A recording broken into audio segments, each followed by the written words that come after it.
ഏതൊരു ശരാശരി മലയാളിയും പോലെ എല്ലാ ദിവസവും ഞായറാഴ്ച ആണെങ്കിൽ എത്ര നല്ലതായിരുന്നു എന്ന് വെച്ചിട്ടാണ് ഞാനും ഇന്ന് എണീച്ചത്. എണീച്ചപ്പോൾ നല്ല ജലദോഷമൊക്കെ ഉണ്ടായിരുന്നെങ്കിലും ഓഫീസിൽ പോയി. കാരണം ഓഫീസിൽ കുറേ പേര് ഓൾറെഡി ലീവായിരുന്നു. അതുകൊണ്ട് ഓഫീസിൽ വളരെ വൈകിയാണ് ഞാൻ എത്തിയത്. പക്ഷേ ഓഫീസിൽ നല്ല തിരക്കുള്ളൊരു ദിവസമായിരുന്നു. അതുകൊണ്ട് ഓഫീസിലെ വിശേഷങ്ങളൊന്നും ഷൂട്ട് ചെയ്യാൻ പറ്റിയില്ല. അപ്പോൾ ഞാൻ ഫുഡ് കഴിക്കാൻ ഇറങ്ങിയപ്പോഴാണ് ഈ ഒരു വീഡിയോ ഷൂട്ട് ചെയ്തത്.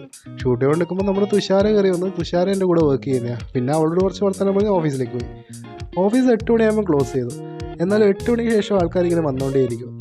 അതിനുശേഷം ഞാനും വിഷ്ണുവും കൂടി മെല്ലനെ ചായ പിടിക്കാൻ ഇറങ്ങി.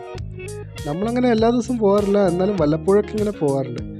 നമ്മളിന്ന് പോയത് നമ്മൾ സ്ഥിരം പോകാറുള്ളൊരു സ്ഥലത്താണ്. നമ്മുടെ നിക്ഷാൻ ഇലക്ട്രോണിക്സിൻ്റെ സൈഡിലാണ് ഈ ഒരു സ്പോട്ട് വരുന്നത്. ഹങ്കർ സ്പോട്ട് എന്നാണ് ഇതിൻ്റെ പേര്. വിഷ്ണു അവിടെ എത്തിയപ്പോഴത്തേക്കും ആനപ്പത്ത് എന്ന് പറയുന്നത് എന്തോ ഒരു സാധനം വാങ്ങിച്ചിട്ട് അത് വീഡിയോ പോലും എടുക്കാൻ വിടാതെ തിന്നാൻ തുടങ്ങി. അവനത് ഭയങ്കര ഇഷ്ടമാണെന്ന് പറഞ്ഞാൽ എനിക്കിഷ്ടം ഇവിടുത്തെ പോക്കറ്റ് ഷവർമ്മയാണ്. ഞാൻ ഷവർമ്മ കഴിക്കാനാണ് പോയത്, എന്നാലും പോക്കറ്റ് ഷവർമ്മ വെച്ച് അഡ്ജസ്റ്റ് ചെയ്തു, ഷവർമ്മ കിട്ടാഞ്ഞതുകൊണ്ട്. പിന്നെ ഞാൻ നേരെ മനോജേട്ടൻ്റെ ബേക്കറിയിലേക്ക് പോയി. അവിടുന്ന് വീട്ടിലേക്ക് കുറച്ച് സാധനങ്ങളൊക്കെ വാങ്ങാനുണ്ടായിരുന്നു. അതിനുശേഷം ഞാൻ വേഗം വീട്ടിലേക്ക് എത്തി.